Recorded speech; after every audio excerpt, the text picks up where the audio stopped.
Hello అండి.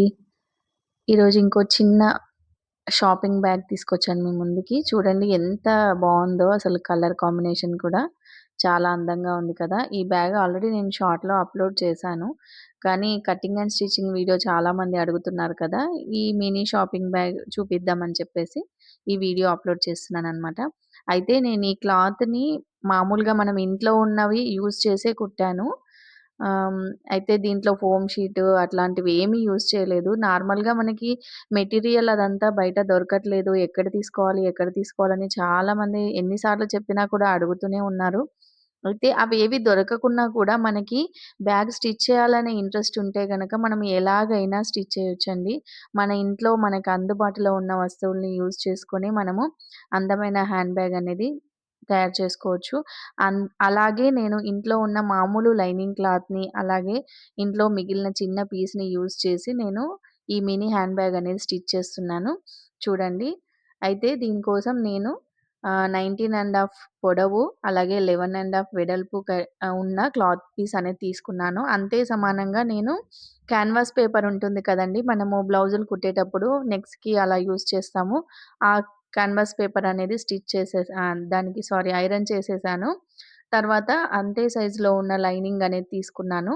తర్వాత లోపలి పాకెట్ కోసం ఇంకో పీస్ తీసుకొని దానికి జిప్ అటాచ్ చేసి కుట్టేసాను. చూడండి చాలా ఈజీగా అయిపోతుంది. అంటే ఈ ప్రాసెస్ అంతా కూడా నేను ఇలా ఫాస్ట్‌గా చెప్తున్నాను. ఎందుకంటే ముందు వీడియోలో నేను చూపించాను కాబట్టి మీకు అర్థమవుతుందనే అనుకుంటున్నాను. తర్వాత దీనికి నేను జిప్‌కి రన్నర్ అనేది ఎక్కిచ్చాను. కానీ ఇది ముందుగా ఎక్కించకూడదండి. నేను బై మిస్టేక్‌లో ముందుగానే ఎక్కిచ్చాను. ఎందుకంటే దానికి మనం హ్యాండిల్స్ అనేవి అటాచ్ చేయాలి ఫస్ట్. అటాచ్ చేసిన తర్వాతే మనము జిప్ అనేది పెట్టుకోవాలనమాట. నేనిక్కడ ముందుగానే జిప్ అనేది పెట్టేసాను. తర్వాత హ్యాండిల్స్ కోసం అని చెప్పేసి నేను ఇంకో ప్లెయిన్ క్లాత్ అనేది తీసుకున్నాను. అంటే ఈ పీస్‌లో ఉన్న కలర్ కాంబినేషన్‌లోనే హ్యాండిల్ కుడితే బావుంటుందనమాట. అందులో 4 కలర్స్ ఉన్నాయి. కానీ నా దగ్గర పింక్ కలర్ ఉంది కాబట్టి నేను పింక్ అనేది యూజ్ చేశాను. మీరు ఆ కాంబినేషన్‌లో ఏ కలర్ ఉన్నా కూడా యూజ్ చేసుకోవచ్చు బావుంటుంది. హ్యాండిల్స్ కోసం అని చెప్పేసి నేను 16 ఇంచుల పొడవు, అలాగే 3 ఇంచుల వెడల్పు క్లాత్ అనేది తీసుకున్నాను. తర్వాత దీంట్లో లోపల పెట్టడం కోసం అనేసి కాన్వాస్ పేపర్ అనేది యూజ్ చేస్తున్నాను. చూడండి వీడియోలో చూపించినట్టుగా ఇట్లా ఫోల్డ్ చేసుకొని 2 వైపులా కుట్టేసుకుంటే మనకి హ్యాండిల్స్ అనేటివి రెడీ అయిపోతాయన్నమాట. మనకి దీనికోసం లైనింగ్, నాన్ ఓవెన్ అట్లా ఏం అవసరం లేదండి. మనం ఇంట్లో ఉన్న వాటితోనే మనం స్టిచ్ చేసుకోవచ్చు. అయితే మనకి బ్లౌజెస్ కుట్టే వాళ్ళ దగ్గర ఈ మెటీరియల్ అనేది అందరి దగ్గర తప్పకుండా ఉంటుంది కదా! వాటిని యూజ్ చేసి మీరు ఇంట్లోనే ట్రై చేయండి ఫ్రెండ్స్. చాలా బాగా వస్తుంది.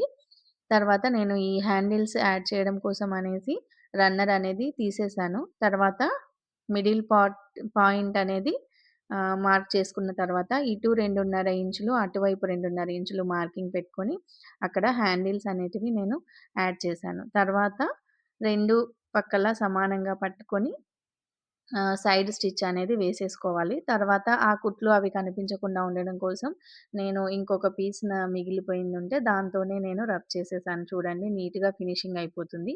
తర్వాత ఈ కార్నర్స్ పట్టుకొని మనం అక్కడ 1 లేదా 1.5 ఇంచులు, ఎందుకంటే చిన్న బ్యాగ్ కాబట్టి చిన్నగా మార్కింగ్ పెట్టుకొని అట్లా కార్నర్ దగ్గర నేను స్టిచ్ చేశాను. ఆ పీస్ కటింగ్ కూడా చేసుకోవచ్చు. కానీ చిన్న బ్యాగ్ కాబట్టి నేను కట్ చేయకుండా డైరెక్ట్‌గా కుట్టనేది వేసేసాననమాట. చూడండి ఎంత ఈజీగా అయిపోయిందో మినీ హ్యాండ్ పర్స్ అనేది. మనము షాపింగ్ బ్యాగ్ అనొచ్చు దీన్ని. మనం ఎక్కడికైనా బయటకు వెళ్ళినప్పుడు అట్లా పట్టుకొని వెళ్ళడానికి చాలా బావుంటుంది. చూడండి ఎంత ఈజీగా రెడీ అయిపోయిందో. ఫినిషింగ్ కూడా చాలా బాగా వస్తుంది. లోపల పాకెట్ కూడా ఉంది. మనకేవైనా ఇంపార్టెంట్ వస్తువులు పెట్టుకోవడానికి కూడా చాలా స్పేస్ ఉంటుంది. ఇలా మనకు ఇంట్లో మిగిలిపోయిన పీసెస్‌తోనే అందమైన హ్యాండ్ బ్యాగ్ అనేది రెడీ చేసుకోవచ్చు. మీరు కూడా ట్రై చేయండి ఫ్రెండ్స్. చూడండి ఎంత బాగా రెడీ అయిందో. దీంట్లో నాకు హ్మ్.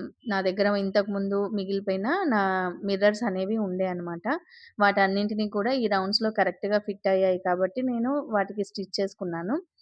ఆహ్, చాలా బాగా అనిపిస్తుంది కదా! మీకు నచ్చితే కామెంట్